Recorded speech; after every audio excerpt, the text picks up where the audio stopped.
Hey everybody, welcome back to our Chai with Coaches live chat with Naheed Oberfeld, and my name is Dhru Beeharilal. Welcome to our conversation today. Naheed, how you doing? Doing okay with all the holidays and everything else. Lots of stress, lots of anxiety. We're all feeling it, and absolutely no Yeah, exception here. yeah, no, for sure. I mean, I think that even without the holidays and stuff, it's definitely one of those times where it's stressful for folks, whether you're a business owner or individual or just dealing with normal stuff. I mean, you got COVID cases rising, you got people, just generally being crazy, and then you have the pressure to hang out with family and spend time with people and do stuff, and you can't do half of that. So, it's one of those things where it can get stressful. But one thing I want to talk about today is kind of just doing a check-in with folks, see how people are doing. But on top of that, just kind of let folks know that, we're human too, I mean, I don't know that necessarily that there's any particular cause for it, but personally, I've been dealing with a little bit recently, last week or so, just being generally low energy. And I'm not sure if it's just because of the changing weather or just, the change in COVID cases. I'm not sure. Honestly, I don't think that that's really what it is, but I think it might just be one of those things where once in a while we all feel it. Yeah, absolutely. And it's not even important to understand what the reasons are. I mean, fall, it could be full moon. Everybody says, hospitals and police stations, they swear that during full moon, people act very strange and crazy, right? So we have no idea what's really causing it. But what is important is to stop, Yep. take a couple of deep breaths, and recognize that that's what we're feeling. Because sometimes we're in such high levels of anxiety on a regular basis that I don't know that we even notice that there's anything different. We just are antsy. We may be short tempered. So just Yeah. knowing that this is how you feel and being okay, at least acknowledging it and being okay that, you know what, for today, I'm feeling kind of low. Yeah, exactly. And part of it, you know, like you said, the reason is not always apparent, but it's also not always that important. I mean, that's like a second step. The first step is to do what you just said, to notice it, acknowledge it, and understand that just you just need to take a break sometimes. You got to take a step back. And I've had a couple folks cancel one-to-ones, which normally would be like, oh, it's like they cancel, I'm kind of annoyed or whatever. But for me, it's like, oh, I got an hour back to my day. That's awesome. I'm happy for that. Now I can just kind of relax a little bit more and not have to be on the go all the time. Yeah. I was talking to someone, a, a guy, a connection from a client a couple days ago, and he was dealing with a lot right now with everything with COVID and with work and that kind of thing. And he'd lost his job and stuff, and he's looking for another career. And he realized that he actually wasn't happy in the career that he was in, and he didn't really fully understand why that was. It didn't really dawn on him until COVID hit, until like this basically a lot of other layers that were kind of distracting him were stripped away. And that's one thing that I think people have realized is like with COVID, it forces you to look at things and really look at things in a different perspective that you may not have looked at before, where it takes away a lot of the distractions, and you're now forced to look at your job or your relationships or your friendships or your life in general and say, is this really what I want to be doing? Is this really where I'm happy? Is this really what drives me? What's my life about right now, and how do I want to move forward from here? And that's kind of, I think that's probably part of where I'm at right now, because I mean I'm thinking about things in terms of where I want to do in 2021 and trying to set some goals for myself. I'm getting distracted by this low energy feeling, but at the same time I'm like, you know what, I'm gonna take some time, relax, and then hit this really hard later, because I do want to set some goals for myself. I do want to make sure that I'm able to be successful next year, but I also got to make sure I'm taking care of myself and being able to be there for people like I care about too. You know, as you were talking, it reminded me of a webinar that I was watching some time ago. And the webinar was really focused towards businesses, but I think what he said was true even in our personal lives. He was talking about the recession related to COVID, and he said recessions don't cause businesses to fail. What it does is it exposes areas of failure. And I'll use the word failure very loosely. It exposes areas in our life that we aren't particularly satisfied with, we're not feeling fulfilled. And I think that's really what's happening here because COVID is forcing all of us collectively to take a step back, like it or not. What we're doing is we have no choice but to focus on areas that we weren't fully satisfied with, but because of just the daily hectic pace, we were able to distract ourselves from really feeling. And I think each and every one of us in some way or the other is creating some kind of pivot in our lives. These things didn't work, but these things are working. So how do I move more into the area where things are working for us?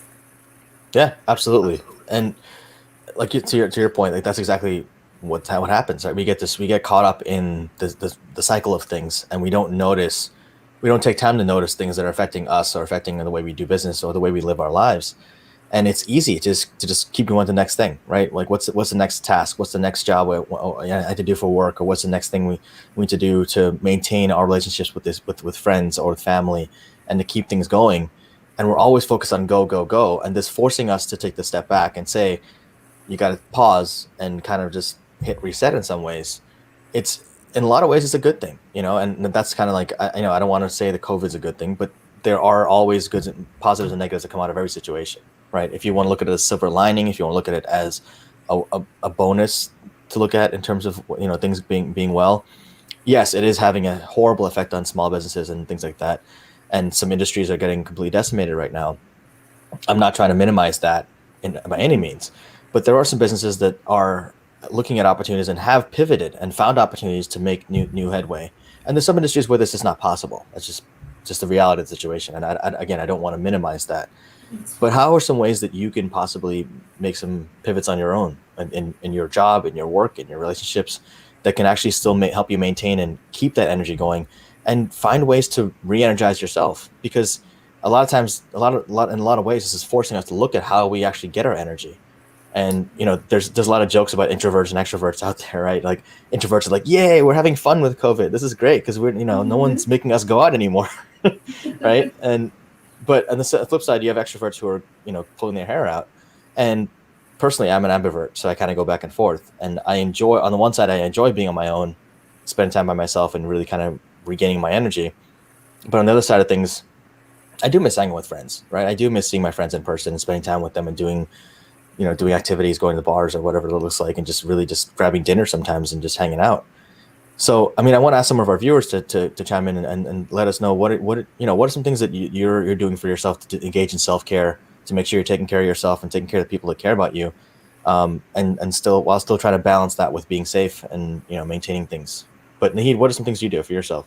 Well, how about I start with a story where I didn't do that and the consequences of not doing that? These are always great. Yeah. They're always great in hindsight or when it Yes, happens correct, to someone else. Let's just put it that way. correct. So last year, I must have hit a level of uh, activity that was too frenetic for me. Okay? I too am an introvert, and coaching gives you that opportunity because you meet the people one on one. It's not like a big team of people, that, at least for me, that I'm working with. But at the same time, it requires you to put a lot of attention and energy on the other person. Right? When we're coaching someone, we have to be completely on that one person. And so last year, a little bit earlier, so maybe about October, actually in October, November timeframe, I hit my level of activity and I still pushed myself and I still kept going even further, just telling myself, oh, if I can only do a little bit more, push, get one more email, one more one on one, whatever it happens to be. And then my body shut down. And how do you impact a coach? Like what way can you do something to totally shut down a coach? And the answer is you shut down their voice, right? I mean, if I don't have my voice, I have nothing. And that's exactly what happened to me. So for 3 months, I had such a terrible cough that I was afraid I was going to crack my ribs because I was in so much pain, constantly coughing, coughing, and coughing. And so for about a month and a half, I had to cancel all my speaking engagements. In fact, I couldn't even speak to my husband. There was very minimal speaking done by me, which for another introvert, my husband's even more of an introvert than I was. I think he found it to be a nice little change for him. But it was the hardest thing that I had to stop and do because clients were in the middle of their sessions, and I just had to stop and say, and I'm like, I'm really sorry, I don't have the ability to have this conversation with you because I cannot talk, I'm coughing. That's all I'm doing. Now, almost all of my clients understood this. Okay, they heard me. They knew it wasn't something that happened all of a sudden. They were watching the progression in our sessions, with one exception. One woman got infuriated with me when I canceled. And it wasn't even a coaching session that I canceled. It was a check-in, an in-between check-in. As part of what I do is I give people a 10 to 15 minute in-between check-in. And she said, I have been waiting the whole week for this, and I know exactly what I wanted to tell you. And I said, well, this is all happening via email. And she said, I'm feeling very undervalued, and so you don't consider my needs as being important. So what did I do? I went into overdrive because that triggered me. Mm-hmm. And I went through all of my telephone messages and I looked at the logs to see how long I'd been talking to this woman, because she was, up until that point, she was having career challenges and she'd just gotten into the ideal job that she was looking to get into. And I told her, I said, you know what? We're supposed to have a 10 15 minute conversation in between. And I said, I'm looking at my logs. We're having up to 40 minutes. So where do you feel like I'm not valuing you? She's like, well, I understand that we went a little bit over, but when you don't show up for your meetings, it makes me feel like I'm not being valued. And that really hit me. And I told her then, just as you want to be valued, which is a very important part, and I'm not dismissing that, I too want to be valued. I too want to be appreciated for the effort that I put in. And if you don't feel that my effort is good enough, then maybe it's time for us to end our coaching relationship, which is actually what happened. Hmm. Nobody likes to end a coaching relationship, but I didn't want her to feel resentful, and neither did I want to feel resentful that I'm giving my 100% and it's still not good enough for her. So this idea of stopping and taking stock in what's working in our lives, what's not working in our lives, and being willing to let go gracefully, an art I am still learning, is really important. That's huge. I mean, that's really huge. So Bill Bonato commented. He mentioned that to answer my question earlier. How is he doing differently this year? He's talking to people differently and listening differently. Sorry, people are talking to him differently. And he kind of likes that. That's awesome. I mean, and that's it. It like I said, it forces us to do a little bit of a pivot. But to respond to your story, Naheed, I mean, that's huge because a lot of folks don't take the time to actually say maybe it's time to actually end that relationship because it's not a beneficial one anymore. And what could have happened is if you could have bent over backwards to accommodate that person, right, that client, and they might still be resentful, and then they'll expect more and more and more, and it could definitely impact your relationship with that client going forward. And then how effective can you really be as a coach if that relationship is affected that way? So that's huge, and I'm really glad you took that step because too many people don't are afraid of losing clients, right? They have the scarcity mindset that scares us into keeping clients that need to, because we need the money, right? We need the money, but at what cost, right? And at the cost of our sanity, at the cost of our voice. Just to kind of go back to what Bill was saying, I would love for him to elaborate a little bit as to how is he listening differently? How are people talking to him differently? Are they being more authentic? Are they being more open? So I would love to hear if he's willing to share that. I'd love to get that input. And one thing that I wanted to say, while my story specifically was for clients, this is true. That scarcity mindset you were talking about is true in every area of our lives. Yep. How many of us are in intimate relationships that have stopped working a long time ago, but we are scared that if we let go of this, we're going to be alone and nobody else is going to show up? And how many of those, especially with I mean, and I don't want to speak that this is just for South Asian or Asian cultures, but how many South Asians and Asians, particularly women as well, but fall into that trap where they get into the sunken cost fallacy. The scarcity mindset forces them to stay with someone, and then after that period of time, they're like, "Oh, well, now I'm 37. My best years are behind me, or my childbearing years are behind me, or I'm getting to that point where I can't possibly leave this person to start a new relationship because God forbid I don't have kids, or whatever, and then they stay with that person and end up unhappy, right? And then they're like, well, I've invested so much time and energy. This is the best time of my life that I've invested in this person. So now I got to stay with them for life. And Yeah. it's a huge fallacy. It happens with jobs too, but Mhm. with the intimate relationships, it's really especially dangerous. Yeah, because in all cases, we devalue ourselves. We are implicitly saying, this is all I'm worthy of receiving. Hmm. You may not think that that's what the ultimate message is, but if you stop and really ask yourself, well, what's keeping you from that ideal next fill in the blank? Job, relationship, health, it really doesn't matter. They're all the same thing. What's that belief that's keeping me from leaving the old and comfortably uncomfortable, right? Because it's the known, and stepping into something new. Because I'll tell you my own story. So I'm an Indian. Not many people know that or can tell by looking at me. And of course, my parents wanted me to get married. I mean, all parents want their kids to be married, and Indian parents definitely want that as well. And I had a very, very strong negative belief about marriage. As far as I was concerned, marriage was the root of all evil. Why? Because I didn't know too many happily married people. And so for me, the scarcity mindset was in the opposite direction. It was this belief that somehow or the other there's something endemic to marriage that's going to cause people to become unhappy. And it's the same thing with people on the other side, that I will only be happy when fill in the blank, Hmm. right? So Yep. either one of those is this fear that somehow or the other we are not we're not going to get anything better than what we have, and also we're not going to be whole and complete until we have this thing in our lives. So Yeah. both of them keeps us stuck in uncomfortable situations.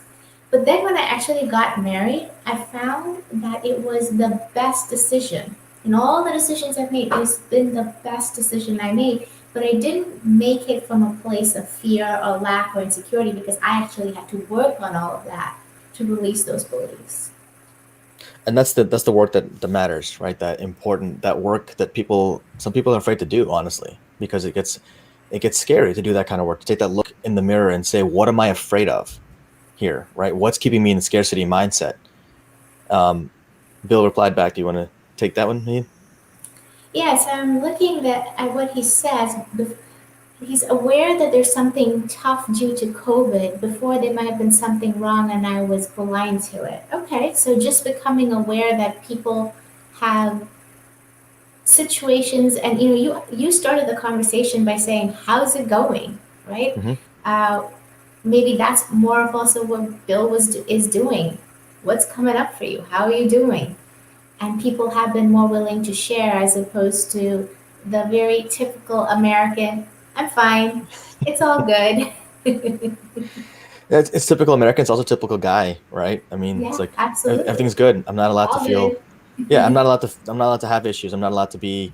And that's also, we as coaches fall into that too, right? So it's like, oh, we can't possibly have issues because we're Mhm. coaches. We're not supposed to have issues. We're supposed to deal with all of our issues seamlessly without any issues. Right, Um, we are fully beyond yeah, issues. We are yes, issueless, otherwise we cannot be a coach. we have conquered all issues, and we That's have right. nothing. We deal with nothing. Yeah. I actually have a very good story about that too. I bet Go you for have it. a couple stories on that. Absolutely. But let's hear yours. Go. I'll give mine Because after. I'm in the midst of this story. Okay. Um, so I have been working to get an introduction to a particular company. I want to give these talks to this particular company. For years, I've been working on getting this introduction. All right. So guess what? Last week, maybe Thursday or Friday last week, a friend of mine from one of my networking groups actually made that introduction, and the HR person responded back very enthusiastic and say, "Hey Naheed, let's set up a time for us to talk." And guess what? Every fear, every doubt, and every insecurity just came right up to the top of me. I mean, it was instinctual. I didn't have a moment to even stop and breathe in between that. And then over the weekend, it began to build. For whatever reason, it just began to build. And so remember how I was saying earlier, my earlier a conversation about what stops a coach. Well, one thing is taking away their ability to speak. Well, in this particular case, what happened was I have this whole program. I have this whole talk. I have my PowerPoint slides. I have it all built in, including a program that I want to do, a 6-week program that I want to do. It's on my computer. But my energy got so discombobulated, and the word sabotage, self-sabotage, I should say, came right up to the top. And as a result, it totally shut down my computer. So not only is my computer inoperable, but unfortunately, I did not do a good job of backing up my files. For all of those of you who haven't backed up your files, now's a good time to do it. My C drive is gone. And so now I am in the process of finding the right person to be able to take it to and hope and pray that it's going to actually get better. But here's the thing. I know something that I really learned. This was a huge thing for me over these last few days that I learned. It was my energy that caused the computer to crash, which means it's going to be my energy that's going to create the solution for it. We're not some arbitrary, blowing in the wind type of situation where things happen to us. It really is our energy and how we deal with it that causes either the things that move us forward or to stop us in our track. It wasn't arbitrary. It was an inside thing where I was like, oh my God, what if this doesn't work out? What if I don't do a good job? And so right then and there, my computer almost instantly crashed. Yeah, I mean that happens. I mean, people think that Murphy's law, right? Whatever will go can go wrong will go wrong. I mean, but if you think about that all the time, if that's all that's all you're putting out there, then that's all you're gonna get back, right? That's what you're gonna Exactly. notice. On the flip side, I'm wondering if it's people if it's universe telling you that you don't necessarily need all that extra stuff that you can do it to reinvest in yourself in terms of your own confidence. But Priya, thanks for sharing, Priya. She said she realized she needs to let go of a toxic relationship when she looked out of a plane, realized there are too many people in this world to stay in a relationship that makes her unhappy, and she's got to find people that surround her with love. That's awesome, and that's really powerful. And a lot of people don't take that step actually to. First of all, thank you for sharing again, but Yeah. that's huge. But a lot of people don't make that connection necessarily, or they don't want to make that connection, right? They don't want to. Part of it, at least part of it for me, was admitting that I was wrong about something, right? Because when you end a relationship, it's like, oh well, that means I was wrong about this person, Right. and I've invested all my time, all my energy, and everything into this person and especially if your friends or family have been like, oh, that person might not be right for you. You're like, no, no, no, no, they're totally, I got this, it's fine. And it's like, oh shit, now I gotta go back to them and be like, yeah, you were right, that person wasn't right for me or whatever. I mean, it's an ego thing, right? Again, it's scarcity. It's all based on fear. All these things are what's when you allow fear to drive you, like in your situation, the heat, allowing fear to be the fear of not doing a good job to drive you, you're going to get those results, right? You're going to reinforce that fear is going to keep reinforcing itself, and it becomes almost a confirmation bias situation where It absolutely is. That's yeah, you start exactly. noticing the stuff that drives that, right? And it becomes more and more powerful, and you become more set in your ways, and it becomes a habit.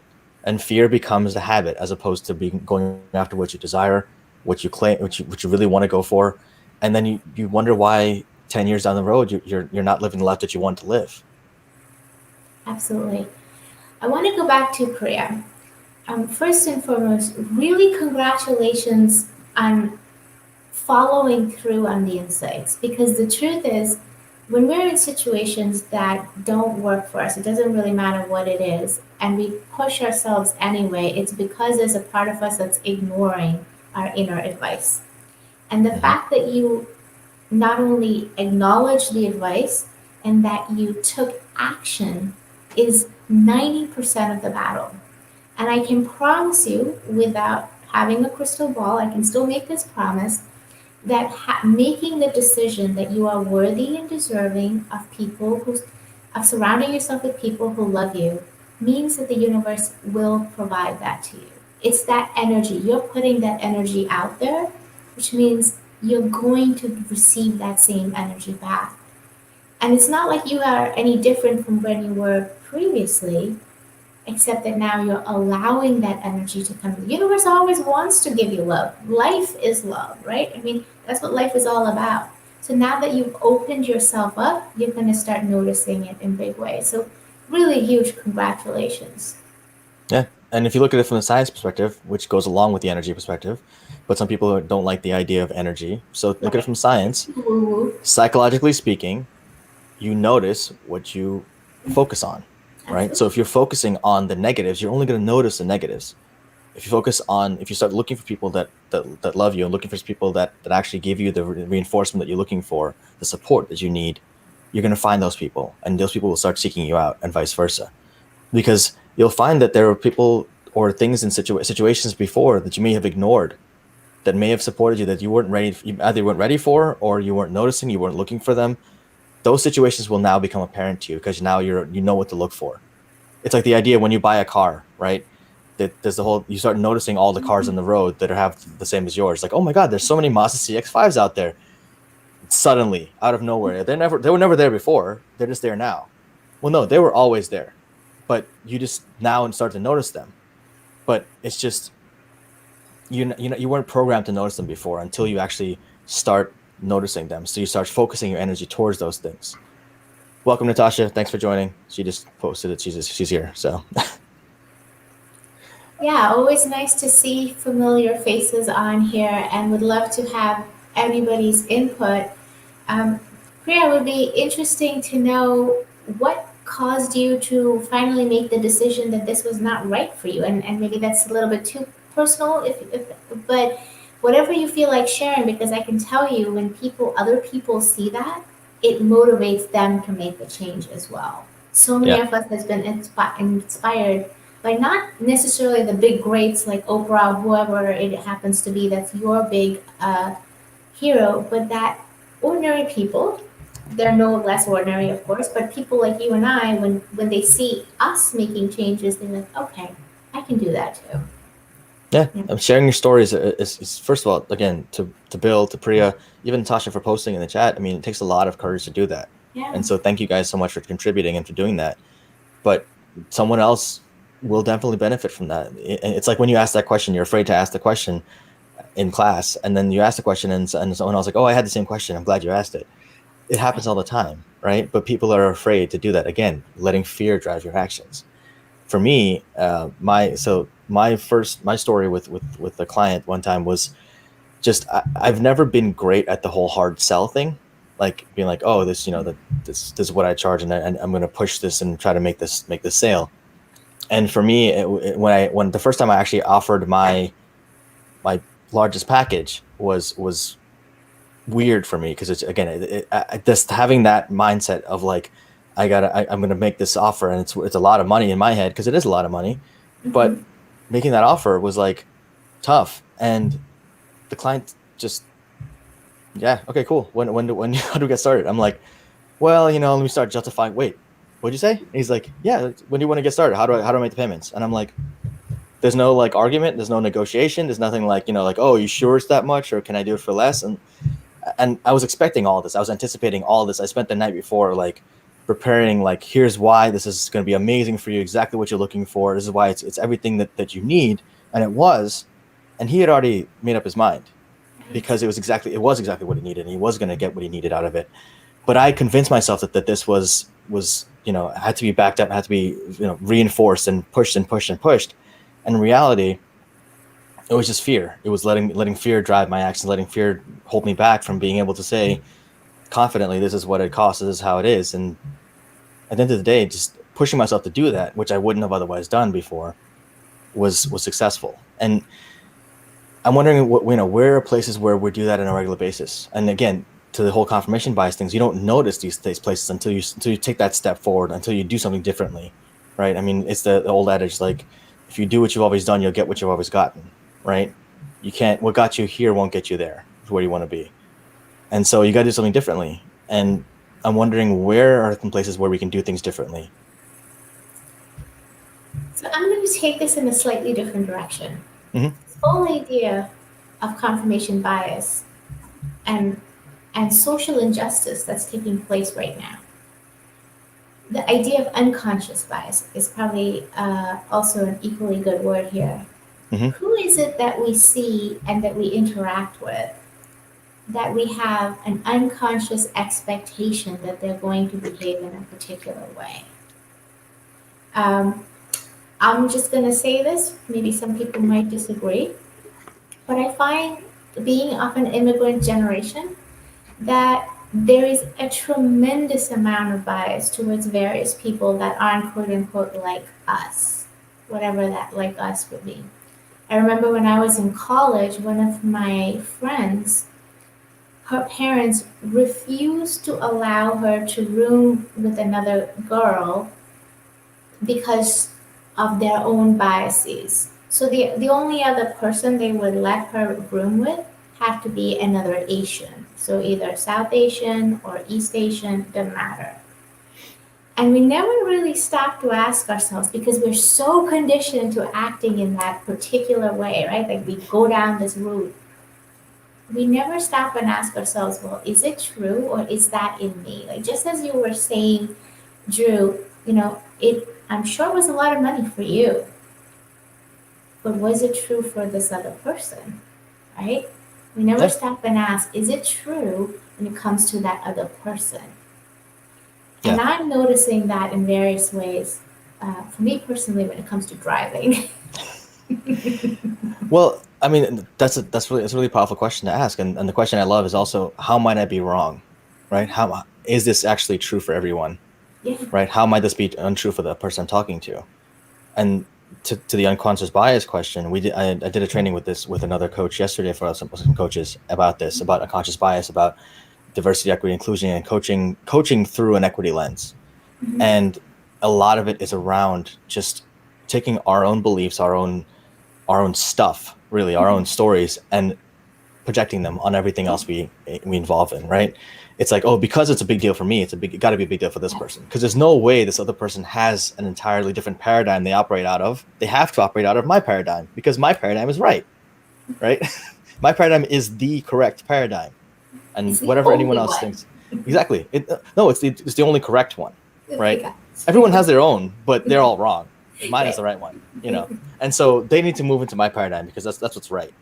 I mean, how many of us operate that way, whether it's consciously or not?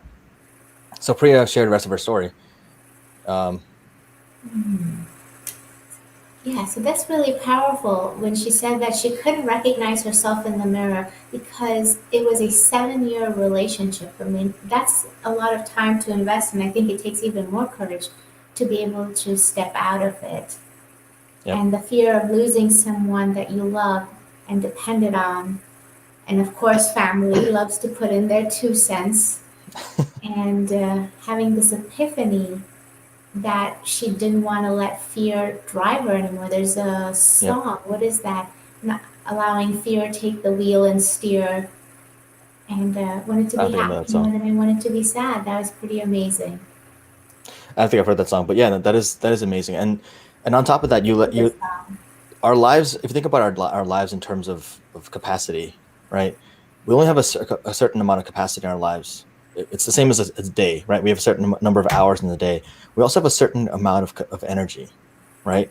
And that energy that we allow into our lives to fill us, it can either be positive energy or negative energy. And once you fill it with so much negative energy, there's not space for that positive energy to come back unless you push the negative energy out. Yeah.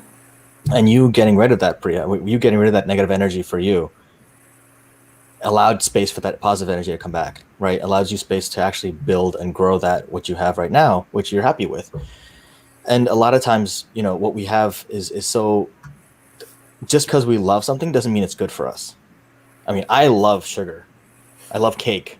Okay. Cake is like my dream girl, except she's not my dream girl because I will get diabetes absolutely and completely, right? I love cake, but cake doesn't love me back. It doesn't mean it's good for me, right? And so the idea that we just because we love something means we have to have that thing or that thing is good for us is a fallacy, right? It's another one of those things that we fall into, and we don't. Part of us we don't want to be wrong. Part of us we want to enjoy our lives. We think we're enjoying it, but we don't understand that we could actually be hurting ourselves by engaging in these things and by keeping that thing we love in our life so prominently because it's not leaving space for other things. If I get full on cake, I'm not going to have space for protein or for anything healthy, right?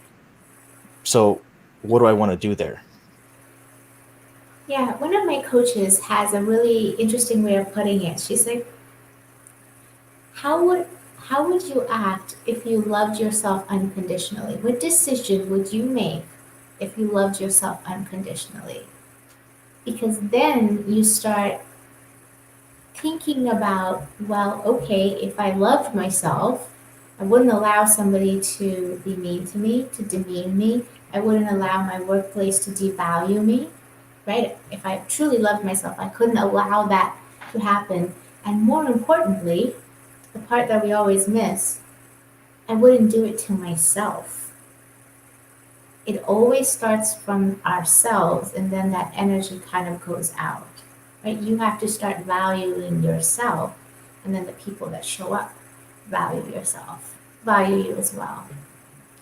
That's really powerful. Yeah. And one thing that folks have trouble with, a lot of folks that we, especially particularly people we know, need, Mm-hmm. is with understanding how that looks to value yourself. They're great at valuing other people, right? Yeah, They're great, amazing at valuing and loving other people unconditionally. But until you say, hey, the way you love that person, how would you treat that person in the situation? Treat yourself that way. Give yourself the same grace you would give that person over there. And suddenly the lens shifts and the perspective and the idea shifts.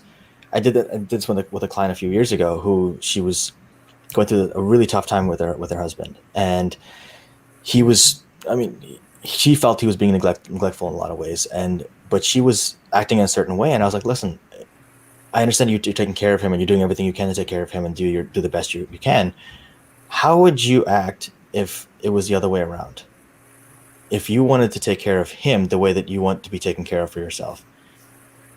And she had to pause because she hadn't thought about that before, right? She didn't think about how she would act if she was taking care of herself the way she was taking care of him, and she started acting differently. And a few weeks later, she was like, I tried that whole thing about taking care of myself, the way I take care of him, and things are. I feel a lot better. I feel a lot happier. I've been doing a lot more for myself, and I just have a lot more energy. And it was a big deal for her because she'd never done that before. She took care of everyone else around her the way that she would want to make sure that they were safe and happy and all this kind of stuff, but she never took care of herself that way. And so she all of her energy was spent taking care of everyone else and zero on herself. yeah. I want to share something over here, a resource for people, because this is something listening to Abraham Hicks. So I'm a huge believer of Abraham Hicks. If you just type in YouTube, it's Abraham Hicks. And let me just explain a little bit because some people might listen and have no clue what the heck they're talking about. So there's a lady by the name of Esther Hicks. Esther Hicks channels, for those of you who understand what that means, she channels a collective consciousness. So Abraham is not a person, okay? They don't expect there to be actually Abraham standing on the stage and talking. It's actually Esther.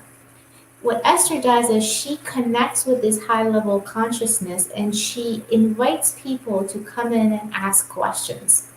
And Abraham Hicks was the one that coined the phrase the law of attraction. And that's what they are. They're considered master teachers of the law of attraction. And in the process of understanding the law of attraction, what they really teach you is who you truly are, which is a divine creation. Okay? You are no higher than or lower than anybody, not even the archangels or anything else that you deem to be, big conscious cosmic things out there. And what they teach you is how you perceive a particular situation is what you are going to draw in your life. And they teach you how to start shifting your mindset related to that. When I started listening to them, and it took many years because these are very big concepts. This is the exact opposite of what your parents taught you. Okay, so if you can imagine, 40 years of your parents telling you one thing and you have to now relearn everything. Interestingly enough, they say that people want you to, they accuse you of being selfish because you are doing what you want to do. But what they fail to recognize is their selfishness in asking you to do what they want you to do. right? They only see the selfishness in one direction. Mm-hmm. And they teach you how to really start getting back into your center and back into that place of presence. And that anytime we go out of it, it's because we've gotten away from our true essence, if you will. The true essence of us believes that knows us to be free, knows that we are the creators of our life, knows that we can do and have whatever we want. So the minute we have a thought that is contrary to us, we stop, we acknowledge it, and we just kind of correct the course. There's no big sort of self recrimination. Just go back and correct your course. So I wanted to leave everybody as we go into the holiday season where there's more anxiety. Consider checking out Abraham Hicks on their YouTube videos, and they also have amazing meditations. I give these as gifts to my own clients because they've changed my own life from doing that. That's awesome. Yeah, I mean, and it goes back to what we were saying earlier about the paradigm thing, right? Like I operate in my own paradigm, what I consider to be right and exactly what people should be doing. And then I start imposing that on everyone else. Like, Naheed, you should be doing this, this, and this. And why should you do that? Because I said so. Because because I'm right. That's why you should be doing that. And it's just it's extremely selfish. It's extremely short-sighted, but it's also extremely judgmental and kind of a douche move if you think about it. And especially when you don't ask for advice, Yeah, right? but I mean, it's unsolicited. yeah, unsolicited advice is the best, right? It's like you just come in like, hey man, I'm really having a rough day. Oh, you know what you should do that. Like did I ask you what I think I should do, or was I just talking to you about my Guilty day? discharge as a coach. Well, yeah, and honestly, that was one of my biggest hurdles as getting into coaching. Right, was not getting to falling into the advice trap. Because as Yeah. coaches, we don't give advice. We're not supposed to give advice as coaches, right? That's a consultant world of things to do. But sometimes my clients need advice, and if they ask me for it, I will probably get into the consulting mindset and give them the advice they need and meet them where they are. But at the same time, I've been really working on trying not to. I don't always succeed, right? I fall into the trap myself sometimes, but I've gotten much better about not giving unsolicited advice if people don't ask me. And unfortunately, it's harder with people you care about. Hence, we don't coach family and friends. At least I don't. Close friends, because it's just your inclination. You're invested in the outcomes, right? You're invested in you, and you think you know what they should be doing because like, oh, I know what you've done in the past and it hasn't worked, and here's what you can do. Like, just take a step back, let them ask you for it. If they want your advice, they will ask. If they don't, just listen to them and just be there for them and ask questions and help them explore. I agree.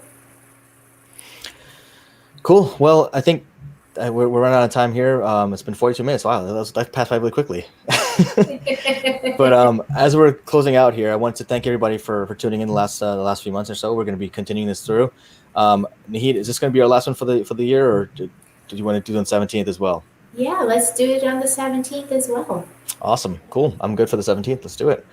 So we're going to go ahead and do the 17th. That's going to be our next live stream at 3 p.m. like always. And then we'll continue in the new year with every other Thursday again, starting, and we'll continue talking about that as we go.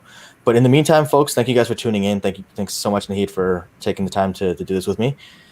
We love the questions, comments, everything. Thank you all for being so generous and courageous with sharing about yourself. And we invite you guys to join us in a few weeks. Again, we'll be doing this again. And share with your friends. Let your friends know if you have a friend who's going through some stuff. Please, have them join and listen in. If they want to share, they're absolutely welcome to. They don't have to. But we love to talk with folks and help them get some perspective on things if needed. Yes, and if we don't see some of you before December, before the new year, just have a safe and happy Christmas, New Year's. I'm looking forward to a brighter 2021. Yes. A very much more positive and refreshing 2021.